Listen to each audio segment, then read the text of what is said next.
জীবনে চলার পথটা কিন্তু কখনোই সহজ নয়, সেটাকে সহজ করে নিতে হয় অনেকটা ভালোবাসা আর পরিশ্রম দিয়ে। আমরা যখন সংসারে আসি, একটা সংসারে কিন্তু কখনোই আমরা পারফেক্ট হতে পারি না। সেটাতে আমরা অবশ্যই অনেকটা ভালোবাসা, অনেকটা পরিশ্রম দিয়ে কিন্তু আমরা সেখানে সফলতা আনতে পারি, তাই না বন্ধুরা? প্রত্যেকটা কাজে অবশ্যই ধৈর্য থাকা দরকার, আর পরিশ্রম করে যাবেন, দেখবেন ইনশাল্লাহ একদিন সবাই সফল হতে পারবেন। আর এটাই কিন্তু একেবারে সত্যি। আপনি যদি ধৈর্য ধরে যে কোনো কাজ করে যান, ইনশাল্লাহ একদিন অবশ্যই সেখানে সফল হবেনই। হ্যালো এভরিওয়ান, আসসালামু আলাইকুম। কেমন আছেন সবাই? আই হোপ সবাই খুব ভালো আছেন আর সুস্থ আছেন। আমরাও আলহামদুলিল্লাহ খুব ভালো আছি। আমার নতুন একটি ভিডিওতে সবাইকে ওয়েলকাম করছি। আমার প্রিয় আপু ভাইয়ারা এবং আঙ্কেল আন্টিরা সবাই কে কেমন আছেন অবশ্যই কমেন্ট করে জানাবেন। আপনাদের সুন্দর সুন্দর কমেন্ট পেতে আমার অনেক ভালো লাগে। আমি অনেক উৎসাহ নিয়ে সবার কমেন্ট পড়ি এবং কমেন্টের রিপ্লাই দেওয়ার চেষ্টা করি। তো যাই হোক, রাতে কিন্তু আমি সুজির হালুয়া বানিয়ে নিয়েছিলাম, আমার আবিরের অনেক পছন্দের।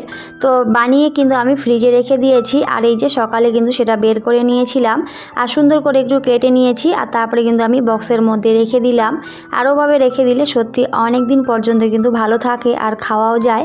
আর আমার আবির যেহেতু অনেক পছন্দ করে, তো ওকে কিছুটা আমি টিফিনেও দিতে পারবো, আর বাকিটা কিন্তু আমরা খেয়ে নেব। তো যাই হোক, তারপরে কিন্তু চলে গেছি একেবারে রান্নাঘরে। তো এই যে সকাল সকাল কিন্তু এখন আগে রান্নাঘরটা ভালো করে একটু ক্লিনিং করে নিচ্ছি। এই যে চুলাটা একটু ক্লিনিং করে নিচ্ছিলাম, কারণ একবার কিন্তু রাত্রেবেলা আমি অবশ্যই ক্লিন করে রাখি। তাও সকালবেলা যেহেতু এখন রান্না করব, সেজন্য অবশ্যই সবার আগে কিন্তু আমি এই কাজটা করে নিচ্ছিলাম। আর যে কোনো কাজ সুন্দর করে ক্লিন করে নিলে কিন্তু কাজটা করতেও বেশ ভালো লাগে আমার কাছে। তো এটা হয়তো সবার কাছেই ভালো লাগে, কারণ পরিষ্কার পরিচ্ছন্ন জিনিস কিন্তু আমরা সবাই অনেক বেশি পছন্দ করি। তো সেজন্য কিন্তু আমি এই যে সুন্দর করে ক্লিন করে নিচ্ছিলাম, আর তারপরে কিন্তু আমি রান্না করে নেব। আর সকালবেলা যদি একটু বুদ্ধি খাটিয়ে এই কাজগুলো করে নেওয়া যায়, খুব একটা বেশি কিন্তু সময় লাগে না। ক্লিনিংয়ের যে কাজগুলো, এগুলো করে নিলে কিন্তু সত্যি অনেক বেশি ভালো লাগে। আর বাড়িঘর সবসময় নিট অ্যান্ড ক্লিন থাকে, যেটা দেখতে অনেক বেশি ভালো লাগে। আমি কিন্তু সব সময় প্ল্যান করেই কাজ করার চেষ্টা করি, যে এই কাজটা আগে করলে আমার অনেক ভালো হয় বা কোন কাজটা পরে করলে আমার ভালো হয়, সেই দিকটা ভেবে নিয়ে তারপরে কিন্তু আমি কাজগুলো করার চেষ্টা করি। আর বললাম, আমি একটু বুদ্ধি খাটিয়ে যদি কাজগুলো করা যায়, তাহলে কিন্তু বাড়িঘর সবসময় পরিষ্কার পরিচ্ছন্ন থাকবে, আর খুব একটা সময়ও কিন্তু লাগে না।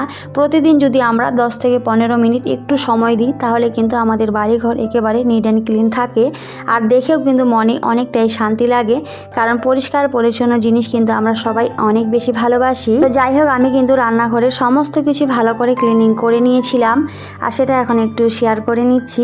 আমার রান্নাঘরটা কিন্তু খুবই ছোট্ট একটা রান্নাঘর, আমি সব সময় এভাবেই পরিষ্কার করে রাখার চেষ্টা করি। আসলে আমাদের হাউসওয়াইফদের কিন্তু রান্নাঘরটা অনেকটা ভালোবাসার একটা জায়গা, আর সেটা যদি নিট অ্যান্ড ক্লিন থাকে, তাহলে কিন্তু মনের মধ্যে অনেকটাই শান্তি লাগে। তো আমার কাছেও কিন্তু এর ব্যতিক্রম না। তো সুন্দর করে রান্নাঘরটা ক্লিনিং করে নিয়েছিলাম, আর সেটা একটু দেখিয়ে দিয়েছি। তারপরে কিন্তু আমি এই যে ডাইনিং টেবিলে চলে এসেছি। তো এখন কিন্তু ড্রয়িং রুমটাও ভালো করে গুছিয়ে নিয়েছিলাম, আর তারপরে এখন এই যে ডাইনিং টেবিলটা ভালো করে ক্লিনিং করে নিচ্ছিলাম। আর বললাম, আমি এই ক্লিনিংয়ের কাজগুলো খুব একটা সময় লাগে না, অল্প সময় যদি ভালো করে এই কাজগুলো করে রাখা হয়, তাহলে কিন্তু ঘরবাড়ি একেবারে নিট অ্যান্ড ক্লিন থাকে। আর অবশ্যই কিন্তু প্ল্যান মাফিক কাজগুলো করতে হয়, যে এই কাজটা আমি আগে করব বা কোন কাজটা আমি পরে করব, এই দিকটা ভেবে নিয়ে যদি কাজগুলো আমরা করি, তাহলে কিন্তু সত্যি খুব একটা সময় লাগে না, খুব তাড়াতাড়ি কিন্তু কাজগুলো হয়ে যায়। আর এই শীতকালে কিন্তু খুব একটা কাজ করতেও ভালো লাগে না। অবশ্যই আমরা এইভাবে বুদ্ধি খাটিয়ে যদি কাজগুলো করে নিই, তাহলে কিন্তু আমাদের অনেকটা সময় হাতে থাকে, নিজের জন্য কিছুটা সময় কিন্তু আমরা বের করতে পারি। অবশ্যই প্ল্যান মাফিক কাজগুলো করা উচিত। আমার প্রিয় আপুরা সবাই অনেক বেশি বুদ্ধিমতী, সবাই অনেক সুন্দর করে কিন্তু সংসারের কাজগুলো গুছিয়ে করে, আমার তো অনেক বেশি ভালো লাগে। আমিও কিন্তু অবশ্যই সেভাবে চলার চেষ্টা করি। আসলে আমরা কিন্তু সবাই সবাইকে দেখে কিছু না কিছু শিখি, আর সেই অনুযায়ী কিন্তু চলার চেষ্টা করি। তো আমিও কিন্তু এর ব্যতিক্রম না।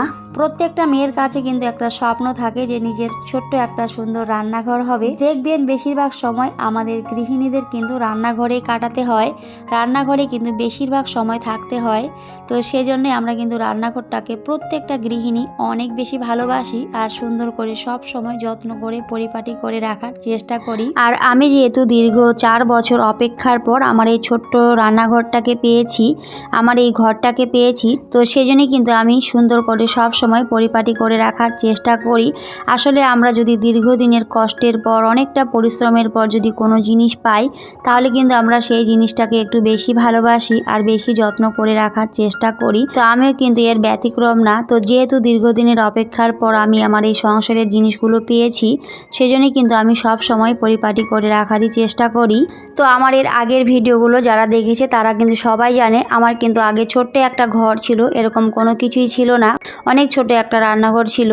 তো সেখান থেকে আমি এত কিছু পেয়েছি। তো সেজন্যই কিন্তু আমি আজকেও আবার বললাম যে সত্যি আমি অনেকটা পরিশ্রমের পর অনেকটা সময় পার করে আমি আমার এই সংসারের জিনিসগুলো পেয়েছি।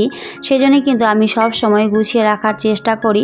আসলে অনেক দিনের কষ্টের পর যদি আমরা কোনো জিনিস পাই সেটাকে কিন্তু আমরা সবাই অবশ্যই ভালোবেসে রাখার চেষ্টা করি, যত্ন করে সাজিয়ে গুছিয়ে রাখার চেষ্টা করি। তো আগে যখন মা ছিল সমস্ত দায়িত্ব কিন্তু মায়ের ছিল, মা কিন্তু সব কিছুই করতো, প্রত্যেকটা দায়িত্ব কিন্তু মায়ের ছিল। তো এখন যেহেতু নেই তো সেজন্য প্রত্যেকটা দায়িত্ব এখন কিন্তু আমার উপরে। তো সেজন্য এখন কিন্তু আরও ভালো করে বুঝতে পারছি যে আসলে সংসারটা কি। সংসার মানে কিন্তু প্রচুর পরিমাণে দায়িত্ব আর অবশ্যই পরিশ্রম করেই যেতে হয় প্রত্যেকটা সময়। তো যতই শরীর খারাপ হোক আর যাই হোক এখানে কিন্তু কোনো রকমের কোনো মূল্য থাকে না, তো অবশ্যই কিন্তু চলতেই থাকে। তবে এই যে কাজ করতে করতে কিন্তু এখন অনেকটাই অভ্যাস হয়ে গেছে, এখন সংসারের কাজগুলো অনেক বেশি ভালো লাগে। যদি হয়তো আমি একটা কাজ রেখে দিই যে এই কাজটা আমি পরে করব, তখন কিন্তু আমার নিজের কাছেই ভালো লাগে না যে কখন আমি কাজটা করব, তারপরে কিন্তু মনের মধ্যে অনেকটাই শান্তি কাজ করে। আর যদি আমি একটা কাজ রেখে দিই দিয়ে যদি একটু বসে থাকি আমি কিন্তু কখনোই শান্তিতে থাকতে পারি না, শুধু মনে হয় কখন আমি আমার কাজটা কমপ্লিট করব, তারপরে হয়তো একটু শান্তিতে বসতে পারি। তো যাই হোক আমি কিন্তু ভিডিও রিলেটেড কোনো কথাই বলিনি। আমার এই যে সংসারের কথাগুলো বলতে শুরু করলে আমি কিন্তু সমস্ত কিছুই ভুলে যাই। তো এদিকে আমি অনেক কাজ করে নিয়েছি, আমি সমস্ত কিছু ভালো করে গুছিয়ে নিয়েছি। আর আমি যেহেতু আমার প্রতিদিনের লাইফস্টাইল ব্লগ শেয়ার করি, তো এই যে এর বাইরে কিন্তু আর কোনো কিছু শেয়ার করতে পারি না। তো যতটুকু আমি ঘরের মধ্যে কাজ করি তো সেগুলাই কিন্তু ভিডিওর মাধ্যমে দেখানোর চেষ্টা করি। আর আমার এই ভিডিওগুলি যদি আপনাদের কাছে ভালো লেগে থাকে তাহলে চাইলেই আমার চ্যানেলটিকে সাবস্ক্রাইব করে রাখতে পারেন। আর অবশ্যই নোটিফিকেশন অল করে দেবেন, তাহলে আমি যখনই ভিডিও দিই না কেন সবার আগে আমার ভিডিও আপনাদের কাছে পৌঁছে যাবে। আর আপনারা চাইলে সময় সুযোগ মতো করে অবশ্যই আমার ভিডিওটি দেখে নিতে পারবেন। আর যারা যারা অলরেডি এই কাজটা করে দিয়েছেন আপনাদের অসংখ্য অসংখ্য ধন্যবাদ জানাই। এভাবেই আমার পাশে থাকবেন, ভালোবাসা দেবেন, কারণ আপনাদের ভালোবাসা পেতেই কিন্তু আমার ইউটিউবে আসা। তো সবাই ভালোবাসা দেবেন, পাশে থাকবেন, এর থেকে আর বেশি কিছুই চাই না। আর এখনো পর্যন্ত যারা আমার সাথে আছেন কিন্তু একটি লাইক দিতে ভুলে গিয়েছেন, প্লিজ একটি লাইক দিয়ে ভিডিওটি কন্টিনিউ করবেন, কারণ আপনাদের এক একটা লাইক আমার ভিডিওগুলো অনেকের কাছে পৌঁছে দিতে ভীষণভাবে হেল্প করে। তো সবাইকে বলবো একটি লাইক দিয়ে ভিডিওটি কন্টিনিউ করবেন। তো যাই হোক বন্ধুরা, অনেক কথা বলেছি, কথার মধ্যে কোনো ভুল ত্রুটি হলে সবাই অবশ্যই ক্ষমা সুন্দর দৃষ্টিতে দেখবেন। তো এদিকে আমি কিন্তু আজকে মাছ রান্না করব, তো সেগুলো কিন্তু ভালো করে এখন ভেজে নিচ্ছিলাম। তো আমি কিন্তু মাছ সবসময় ভেজে রান্না করি, কারণ মাছ না ভেজে রান্না করলে আমি একেবারেই খেতে পারি না।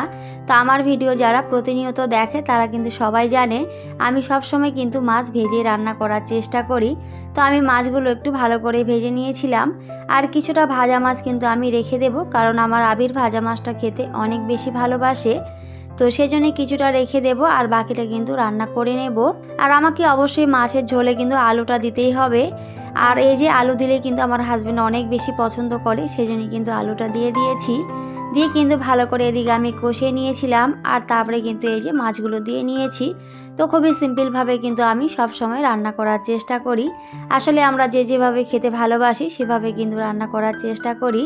তো তারপরে আমার পছন্দের ধনিয়া পাতা দিয়ে দিয়েছি আর এদিকে কিন্তু আমার তরকারি প্রায় হয়ে আসছিল। তো যাই হোক এখন কিন্তু আমি শেয়ার করব এই যে আমাদের দাসপাড়ার ঐতিহ্যবাহী পিঠা। তো সেটাই কিন্তু এখন শেয়ার করছিলাম। এই যে মেরা পিঠা দেখতে কিন্তু অনেক বেশি ভালো লাগছিল আমার কাছে। তো কার কাছে কেমন লেগেছে সবাই কিন্তু অবশ্যই কমেন্ট করে জানাবেন। এগুলো কিন্তু দাসপাড়ার ঐতিহ্যবাহী পিঠা আমাদের এদিকের। তো এগুলো কিন্তু আমি বানাইনি, এগুলো কিন্তু দাসপাড়া থেকে আনা হয়েছে, কারণ আমার বৌমার বাড়ি সেখানে, তো সেখান থেকে কিন্তু এগুলো পাঠিয়েছিল। তো সেগুলো একটু শেয়ার করছিলাম, আমার কাছে অনেক বেশি ভালো লেগেছিল ডিজাইনটা, তো সেজন্য শেয়ার করেছি। আপনাদের কাছে কেমন লেগেছে সবাই কিন্তু অবশ্যই কমেন্ট করে জানাতে পারেন। আসলে আমাদের এদিকেও কিন্তু বানানো হয়, তবে এইভাবে কিন্তু কখনোই বানানো হয় না, একটু ছোট করে বানানো হয়। আর এই ডিজাইনটা কিন্তু একেবারেই অন্য ধরনের ছিল, দেখে আমার কাছে অনেকটাই ভালো লাগছিল আর একটু হাসিও পাচ্ছিল। তো যাই হোক, যার যার এলাকার কিন্তু আলাদা আলাদা ডিজাইন থাকে, তো সেজন্যই সেখানকার যেহেতু এটা ঐতিহ্যবাহী পিঠা, তো এরকম করে কিন্তু বানিয়েছিল, তো আমার কাছে বেশ ভালোই লেগেছে। তো এদিকে কিন্তু আমার রান্না তারপরে কমপ্লিট হয়ে গেছিলো। তো একটু কাঁচা কলা ভাজা করে নিয়েছিলাম, যেটা আমার অনেক পছন্দের, আর তার সাথে এই যে পাতলা করে মাছের ঝোল আলু দিয়ে। তো এই হলো আজকে আমার দুপুরে রান্না, খুবই সিম্পল রান্না করেছিলাম। তো তারপরে সেগুলো কিন্তু আমি ডাইনিং টেবিলে সাজিয়ে নিয়েছি। তো তারপরে কিন্তু এটা একেবারে বিকেলের দিকে ছাদে গেছিলাম কাপড়গুলো নিয়ে আসতে। আর এই যে ছাদ থেকে পরিবেশটা মাশাআল্লাহ অনেক বেশি সুন্দর লাগছিল আমার কাছে, তো সেজন্য ভাবলাম একটু শেয়ার করি। আর এর আগের ভিডিওতে আমি দেখিয়েছিলাম যে আমার এই যে উপরে রং করা হয়েছিল, যে সাইডে যে ওয়ালটা রয়েছে, তো সেটা একটু দেখাচ্ছিলাম। তো যাই হোক, আজকের এই ভিডিওটি সবার কাছে কেমন লেগেছে সবাই অবশ্যই কমেন্ট করে জানাবেন। সবাই খুব ভালো থাকবেন, সুস্থ থাকবেন, সবাইকে টাটা, আল্লাহ হাফেজ।